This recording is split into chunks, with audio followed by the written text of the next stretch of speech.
আজ আমি আপনাদের পাঠ করে শোনাব বাংলাদেশের বিখ্যাত অভিনেত্রী কবরী।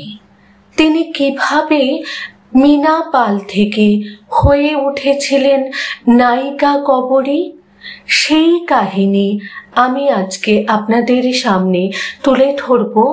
আশা করি আপনাদের সকলেরই ভীষণ ভালো লাগবে। তাহলে শুরু করি আমার আজকের অজানা কাহিনী।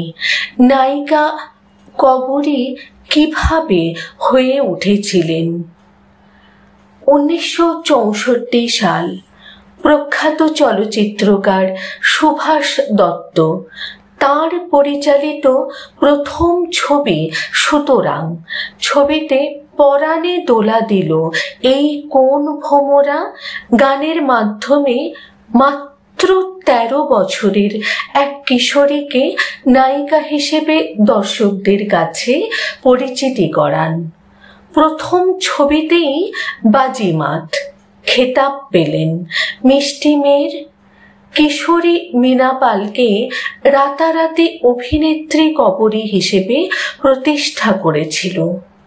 তৎকালীন পূর্ব পাকিস্তানের কোনো বাংলা ছবি হিসেবে তাশখন্দ চলচ্চিত্র উৎসবে সুতরাং ব্যাপক সম্মান পায়। মানে সুতরাং দিয়েই বাংলাদেশি ছবির আন্তর্জাতিক সম্মান প্রাপ্তি শুরু হয়। 1964 সাল। প্রখ্যাত চলচ্চিত্রকার সুভাষ দত্ত নির্মাণ করবেন সুতরাং ছবিটি। এই ছবির জন্য চট্টগ্রাম থেকে আনলেন মীনা পাল নামের একটি কিশোরীকে।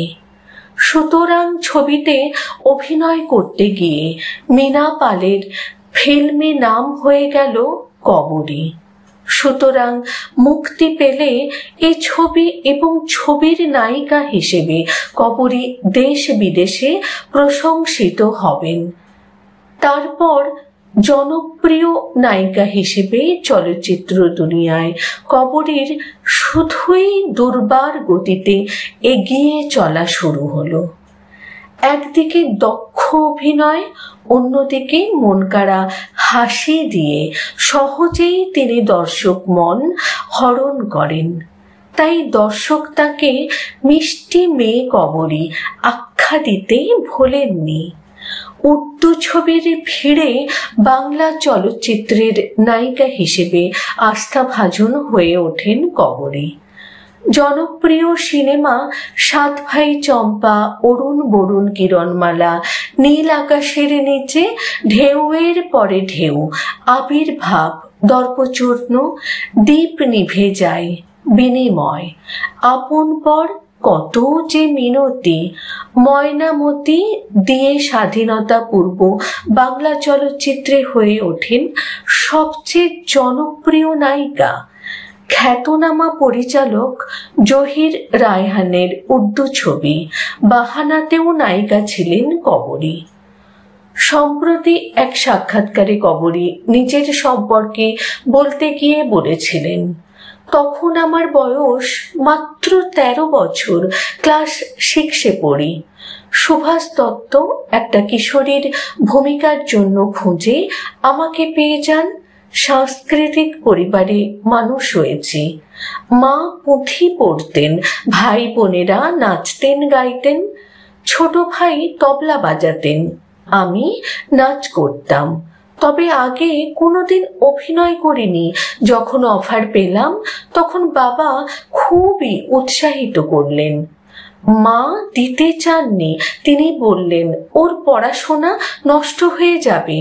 পরিবার একটু রক্ষণশীল তো ছিলই। আমার মায়ের ছোটবেলায় বিয়ে হয়ে গিয়েছিল। তিনি অনেক দূর পড়াশোনা করতে পারেননি।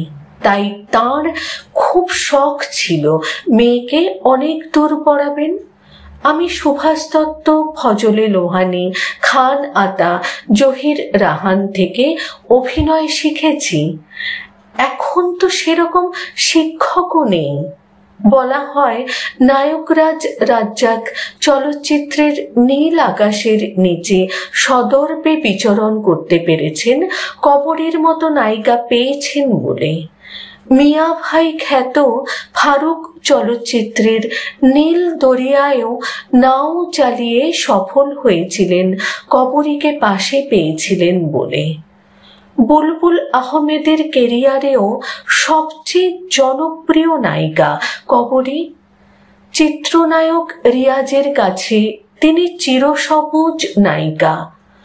উপমহাদেশের প্রখ্যাত চলচ্চিত্রকার ঋত্বিক ঘটকের ছবি তিতাস একটি নদীর নাম সিনেমার নায়িকা হয়েছিলেন।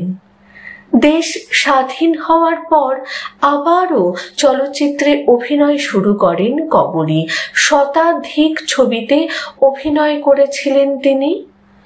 1971 সালে মুক্তিযুদ্ধ শুরু হলে পরিবারের সদস্যদের সঙ্গে ঢাকা থেকে গ্রামের বাড়ি চলে যান তিনি।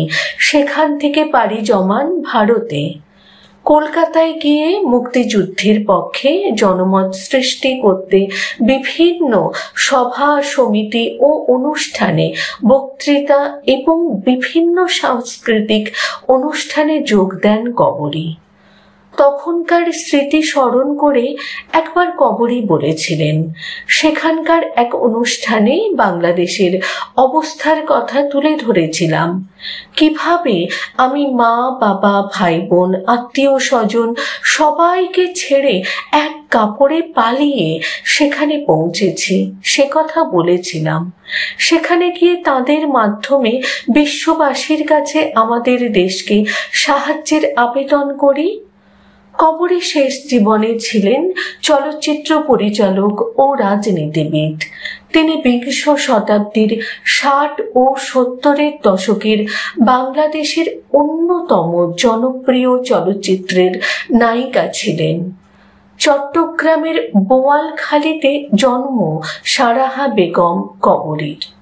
বোয়ালখালীতে জন্মস্থান হলেও শৈশব ও কৈশোর বেড়ে ওঠা চট্টগ্রাম নগরীতে। তার আসল নাম মীনা পাল, পিতা শ্রীকৃষ্ণ দাস পাল এবং মা শ্রীমতী লাবণ্য প্রভা পাল। 1963 সালে মাত্র 13 বছর বয়সে নৃত্যশিল্পী হিসেবে মঞ্চে আবির্ভাব কবরীর।